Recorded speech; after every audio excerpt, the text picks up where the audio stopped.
Hello guys, tayo ay magagawa na ngayon ng pagkain ng aking alaga.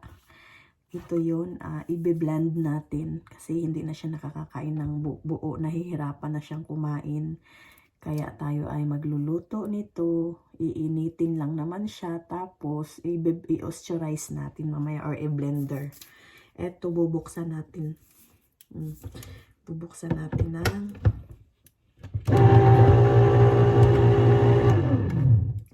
shoot.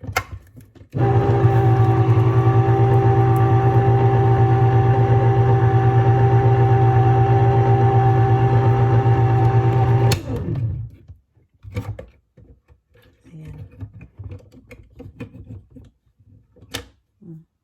Ang bilis ng pagbubukas po. Tapos isasalin natin dito para iinitin lang siya, pakukuluan. Tapos pagkatapos ng pakulo, i-blend natin siya. Ayan yung kanyang lunch. Yun yung lunch niya mamaya. Diba? Nagawa tayo ng kanyang lunch.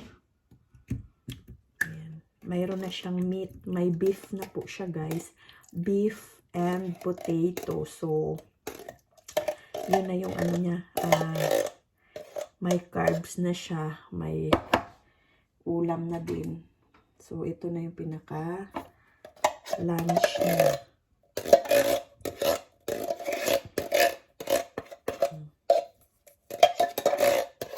Tapos, lalagyan natin ng konting water kasi sayang naman yung ano. Para meron siyang medyo, ano siya, konting sabaw. Kasi pag very dry, ayaw niya ng dry. Masyadong dry.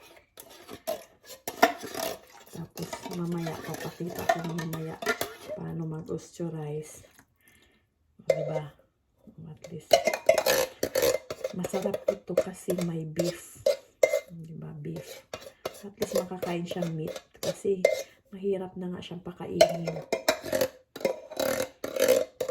Mahirap na siyang pakainin. Kaya gagawa tayo ng paraan para hindi tayo mahirapan pa napakainin siya. Ayan guys. Tapos pakukuluan ko. Tapos kasi nasa lata siya. Hindi pwedeng hindi pakuluan. Diba? Tapos i-blend natin mamaya.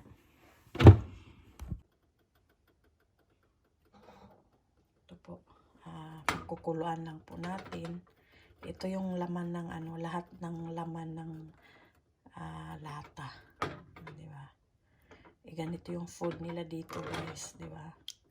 Hindi na, wala ng rice. Di ba tayo hindi pwedeng walang rice. Ito, pag ito yung pagkain nila, okay na kasi mayroon na siyang, may potato na siya. Ito na yung pinakakainin niya.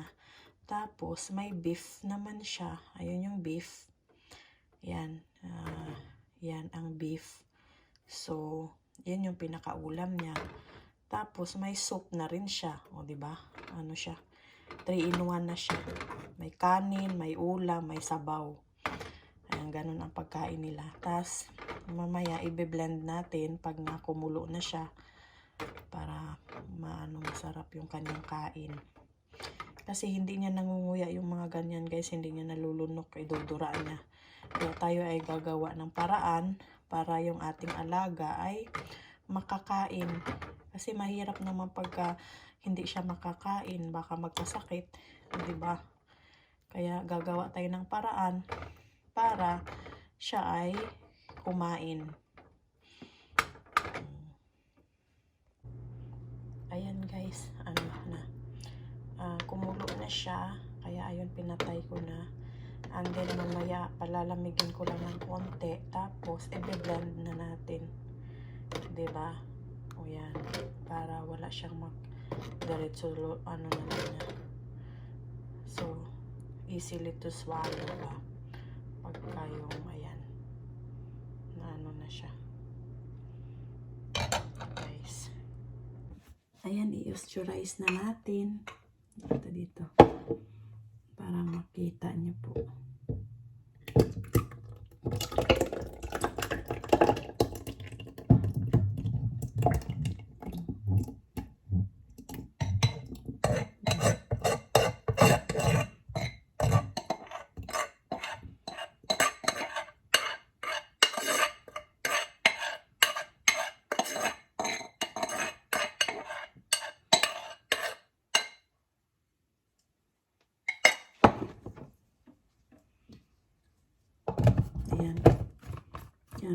mamaya, 2 kain niya ito guys. 2 kain. Madami.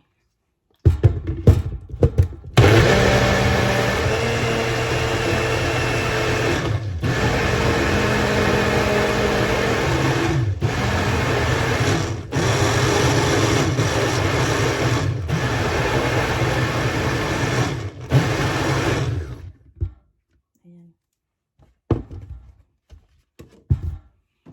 Ilipat na natin siya dito. Yung para mamaya. Tapos yung isa,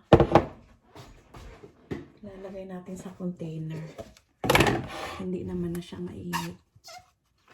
Ayan, para ilagay sa fridge pagka ano.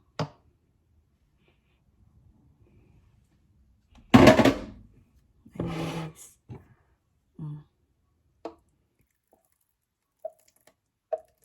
Ayan, pagkain niya mamaya. Tapos, dito ko na lang ilagay para diretso na siya init. Dito ko na lang ilagay 2 ganito din. Kasi, para diretso na siya mamayang hindi na tayo maglilipat. Diba? Ito yung pagkain niya.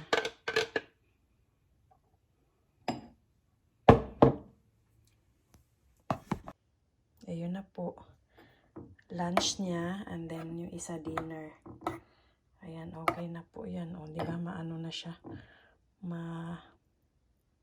Malapot.